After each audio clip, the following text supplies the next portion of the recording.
안녕하세요. 청산태호입니다. 자, 오늘부터는 이제 명리의 기초적인 거를 공부를 해볼 건데요. 그래서 우리가 흔히 알고 있는 명리학이라는 거,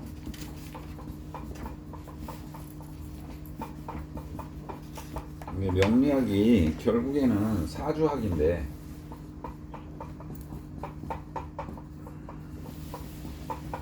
똑같은 의미예요. 똑같은 의미고, 명리학을 공부하는 이유는 그 사주팔자 감명을 하는, 그리고 우리 사주가 어떻게 태어나서 어떤 과정을 거쳐서 어떻게 죽어가는지 그런 과정을 알고자 하는 거예요, 이 학문 자체가. 근데 이거는 사주학은, 명리학은 원래 인간이 발견한 거지 만들어내는 학문은 아니라는 거예요. 그래서 이 명리학을 공부하는데 오늘 이제 기초적인 거를 오늘부터 공부를 할 건데, 과정이 한 1년 정도 돼요 원래는. 근데 속성이 됐든 뭐가 됐든 그 교재를 한번 보시면, 한번 보세요. 그 교재. 자, 이번에 사주학이란 그래서 사주라는 것은 사람의 태어난 생년 월 일시, 그래서 사주는 4개의 기둥으로 이루어졌다는 거예요. 내가 태어난 연, 월, 일, 그 다음에 시, 요것을 4개의 기둥을 사주라고 하는 거예요. 그래서 사주, 4개의 기둥이다. 사주의 주, 4개의 기둥으로, 그 다음에 각 주마다에 담겨 있는 천간은 요 위에 있는 거를 천간이라고 그러고, 그냥 지금은 그 뜻이 뭐가 모르더라도 일단 들으세요. 뒤에 이제 설명이 자세하게 나오니까. 요 밑에 있는 부분을 지지라고 하는 거예요. 지지. 하늘천, 땅지. 그래서 지지. 천간과 지지를, 요 천간과 지지의 어떤 기운을 가지고, 기가 자연의 기류와 어떤 관계에 놓여 있는가에 따라서 운명의 길, 흉, 좋고 나쁨을 감명하는 학문이라고 말을 해요, 사주학은. 그래서 이 사주학은 사주의 기를 자연의 기에 조화시킴으로써 평화와 행복을 추구하는 학문이라 하여 자연과학 또는 기상학이라고도 부르는 거예요. 기상학. 기의 어떤 형상을 가지고 감명을 하는 거죠. 그리고 또한 사주를 통해서 명의 이치를 깨닫는다 해서 명리학, 또는 명리를 추리한다 해서 추명학이라고도 합니다. 그러면 이 사주 감명을 하는 이유가 뭔가 하는 문제가 있죠. 감명이에요. 감명. 그 사주 감명. 감명은 사주를 풀어낸다 이 말이에요. 이유는 간단해요. 우리가 비가 오는 거를 알고 맞는 것과 부지불식 간에 불상사를 겪는 것과는 하늘과 땅의 차이가 있다. 이거 사주감명은 일기예보하고 똑같은 거예요. 내일 비가 오는데 우산 쓰고 나가세요. 이걸 알면 비를 안 맞는단 말이지. 근데 일기예보를 안 보고 그냥 나가면 비를 홀딱 맞는 거야. 그래서 우리가 사주를 추명하고 이 명리학을 공부하는 이유는 준비하는 거예요. 준비. 내일 나한테 닥쳐올 미래를 위한 준비다 이 말이에요. 그리고 나쁜 운을 막아서 피하고 좋은 운은 맞을 준비를 한다는 것은 인생에 있어서 어마어마한 차이가 난다. 그리고 그래서 명리학은 천기를 누설하는 일이에요. 누설이라는 거는 내가 비밀을 폭로하는 거지. 폭로. 말씀 설자에 이게 흐를 누자를 쓰는 건데, 셀 누자예요. 셀누. 그리고 누설하는 일이며, 한 사람의 인생을 감명하고 기륭을 점친다는 것은 책임감이 분명하게 있어야 돼요. 함부로 얘기를 하면 어떤 한 사람의 인생이 내 말을 듣고 흥할 수도 있는데 망가질 수도 있다는 거예요. 그래서 우리 술사들은 항상 입을 조심해야 돼. 그리고 항상 말을 할 때도 신중하고 진중하게 해야 되고, 함부로 생각나는 대로 짓거리면 큰일 나는 거야. 다 2장으로 넘어가면 이제 명리학의 어떤 기본적인 개요에 대해서는 설명을 했고, 그 다음에 이제 명리학, 추명학, 그 다음에 뭐 하여튼 사주학, 그거의 기본이 되는 게 이제 음양, 오행이고 뭐 여러 가지가 나오는데, 이제 처음으로 양에 대해서 얘기를 할 거예요. 음과 양. 이제 양인데, 자, 이게 음양의 개요를 보자면 동양의 학문 시초는 대부분이 음양에서 출발을 하고, 사주학에서도 음양학은 기초 중에 기초가 되면서 심오하기도 하고 쉬운 듯 하면서 어려운 학문이라 할 수 있다 그랬는데, 모든 기본은 음양, 오행 안에 다 있어요. 그래서 이 음양, 오행을 확실하게 공부를 하지 않으면 나중에는 다시 여기로 돌아와야 돼. 그 공부가 10년이 됐건 20년이 됐건 상관없이 다시 음양, 오행으로 돌아온다는 거예요. 그래서 음양은 과거로부터 수많은 선현들이 연구를 하였고 각자가 깨우친 견해를 밝히고 있고, 그 견해를 다 이해할 수는 없어요 우리가. 그래도 사주를 구성하는 오행, 목화 토금수가 음양에서 출발하게 되므로 음양학에 대한 기초는 필수라고 하겠다, 이렇게 나와 있어요. 이제 뭐 거창하게 뭐 음양에 대한 고찰 뭐 이런 식으로 나오는데, 자 보면 음양의 생성에 대해서 나와요.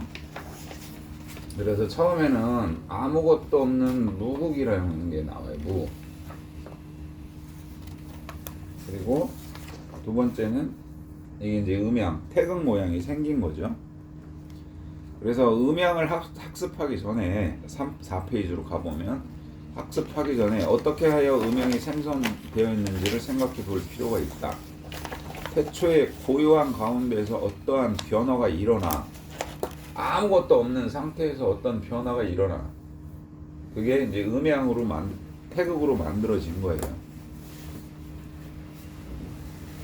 그래서 태극이 생성되었고, 이것이 음양의 기원이 되는 거예요. 태극이 음과 양으로 나뉘었다 이 말이에요. 그래서 우주의 근원을 탐구하는 학자들도 어떻게 우주가 생성이 되었는지 탐구하듯 음양학을 근원으로 하는 명리학자들도 이건 생각을 해볼 필요가 있다. 근데 뭐 우리가 거기까지 학자는 아니기 때문에 뭐 생각해보고 연구해볼 필요는 있지만 깊이 있게 그거를 생각할 필요는 없고, 우리가 알고 있는 거로는 뭐 출발이 음양의 여기가 시발점이다, 이렇게 생각을 하고 이제 공부를 하면 돼요. 자, 그래서 양이라는 거, 양으로 대변되는 대표적인 성별이 남성이고, 남성이고, 그 다음에 음으로 대표되는 성별은 여성이에요. 여성. 그리고 자식을 잉태하기 위해서 여자는 난자라는 것을 생성하게 되고, 이것이 바로 무국이다. 여기에 무국이 난자다. 난자. 거기에서 활동성이 좋은 남성의 양적인 정자가 어떠한 변화를 주고, 여기 무국 안에 난자 안으로 이 정자가 어떠한 변화를 주고, 거기에서 태극이 만들어지는 거예요. 이게 이제 태아가 되는 거예요. 태아. 남성, 여성이 합쳐지는데 그 여성의 난자와 남성의 정자가 합쳐져서 만들어진 태아가 태극이다. 이해하기가 좀 쉽죠. 다만 양적인 성분이 강한가, 음적인 성분이 강한가에 태아의 성별을 결정하는 거라고 추측은 하고 있어요. 난자가 강하면 뭐 여자아이가 태어나고, 정자가 강하면 남자아이가 태어난다. 뭐 거기까지는 알 길이 없는데 추측을 할 뿐이에요. 그리고 태극과 음양을 공부하면서 심오한 세계가 헤엄치곤 하지만 이해하기 가장 좋은 길은 바로 자기 자신의 시발점을 돌아보는 것이 가장 가깝다. 이게 뭔 소리냐면 내 걸 먼저 보는 거예요. 내 거를. 응? 막말로 점을 내 사주를 먼저 까놓고 본다는 소리예요. 그래서 오래전부터 인간이 바로 뭐 소우주라고 얘기하는 것도 있고, 그리고 나 자신을 되돌아보면 바로 그 음양의 시발점이 되돌아보는 계기가 마련될 것이다 했어요. 자, 두 번째로 이제 음양의 특성을 보면 음의 특성이 있어요. 음의 특성.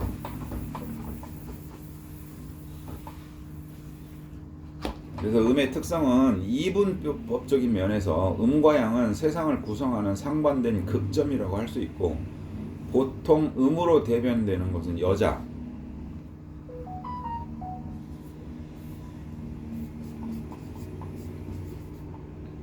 그 다음에 양. 음으로 대변되는 것은 여자, 그 다음에 달, 그 다음에 차갑다, 그 다음에 어둡다, 수렴하다. 수렴하는 건 받아들이는 거예요. 그 다음에 뭐 쉬고 싶다, 그 다음에 느리다, 그 다음에 귀신. 뭐 이런 식으로 대변이 되고, 음의 그냥 어떤 형상적인 특징이에요. 이거는 특징이고, 그리고 음이라는 성질은 그 움직임이 매우 느리고, 여기서 중요한 것은 움직임이 느린데 없다는 게 아니야. 정지되어 있고 정체되어 있다는 게 아니라고. 움직임이 없는 상태는 원래 이 무국의 상태, 무의 상태가 움직임이 없는 거지. 음이라는 거는 느리기는 하지만 무겁고 차가워서 그 움직임을 알 길이 없다. 너무 천천히 포착하기가 쉽지 않다. 이렇게 생각을 하면 돼요. 그리고 느리고 무거운 만큼 음에 대한 성질이 현상적으로 나타날 때는 굉장히 파괴력이 세. 요거는 이제 생각을 해보는 거고, 뭐 굳이 지금 여기에서 뭐 글로 설명하기는 어려운 거고, 파괴력이라는 거는. 자, 그래서 음을 고찰해 볼 때 여자를 생각해 보면 될 것 같고, 여자는 예나 지금이나 어딘가 고상하고 고요하고 고매하면서 무언가를 자꾸 감추려 들고 잘 알려주려고 하지 않고, 그런 거를 진정한 여성의 매력이라고 했어요, 옛날에는. 그러나 의지할 사람을 만나고 한평생을 같이 할 남자 두 분을 만날 때 아낌없이 쉼없이 주는 것이 여자다. 그래서 음의 이제 가장 근본 기본 뭐 알기 쉽게 표현해 놓은 거예요. 이거는 음의 성질에 대해서. 그래서 속설에 보면 군대 갔다 온 사람들은 알아. 희한하게 군대 안에는 꽃이, 나무 잎이 늦게 펴. 그게 희한하다니까. 눈이 와도 밖엔 다 녹았는데 군대 이 내 병영 안에는 늦게 녹는다니까. 그래서 속설이기는 한데, 군대나 학교가 있는 곳에는 음기가 강해. 그래서인지 대부분의 군대나 학교에는 귀신 이야기 하나쯤 있고, 음기가 강하면 왜 귀신들이 활동을 하는지 생각해 볼 필요가 있다 그랬어요. 요거는 음기에 대한 거는 나중에 시간적인 설명을 할 때도 또 나올 거예요. 귀신이 활동하는 시간. 그리고 음기의 특성은 차갑다는 거예요. 기운의 기자 이걸 쓰죠. 음기. 이게 뭐 우리가 생각하는, 보통 알고 있는 귀신들은 뭐 하얀 옷 입고 입에 피 질질 흘리고 뭐 그렇게 생각을 하는데, 그거는 좀 그렇고. 그래서 귀신은 우리 인간들과 달리 따뜻한 몸을 가지고 있지 않기 때문에 차가운 곳에서 활동을 한다, 뭐 이런 얘기인데, 이건 그냥 속설이고 알고만 계시고. 자, 다음으로는 이제 양의 특성인데, 음하고는 이제 상반되는 성질을 가지고 있겠죠. 그게 양이 되고, 양은 대변해 주는 게 남자, 그 다음에 따뜻하고 밝고 발산하는 기운을 가지고 있고, 그 다음에 빠르고 어떤 활동의 의미를 가지고 있어요. 그래서 양이라는 성질은 그 움직임이 매우 빠르고 활동적으로 대변이 되고, 따라서 양이 움직여서 어떤 현상을 가질 때는 그 현상들이 순식간에 일어나는 거예요. 순식간에. 그래서 양을 고찰해 보면 남자를 유추해 보면 되는데, 남자라는 특성은 힘이 세고 빠르고 활동적이고 무엇이든 빨리 해결하라고 해. 여기는 느리다고 했지. 근데 여기는 빠르다니까. 그래서 성질이 급한 거야. 급. 여기는 여유가 있는 거고. 그러다 보니 이 양의 성질은 어떤 실수가 잦아지게 되고, 대부분 화가 나면 불같은 성질이 있고, 그래서 어릴 때도 보면 여자애들은 치고받고 싸우는 경우가 드물어. 근데 이 남자들은 어릴 때 치고받고 한 번씩 안 싸워본 사람이 없단 말이야. 왜? 성질이 급하고 빠르고 활발하고 활동적이고 이렇기 때문에 그런 거예요. 그래서 이제 음양의 공존에 대해서 얘기를 할 건데, 잠깐 끊고 다시 조금 있다가 다시 하겠습니다.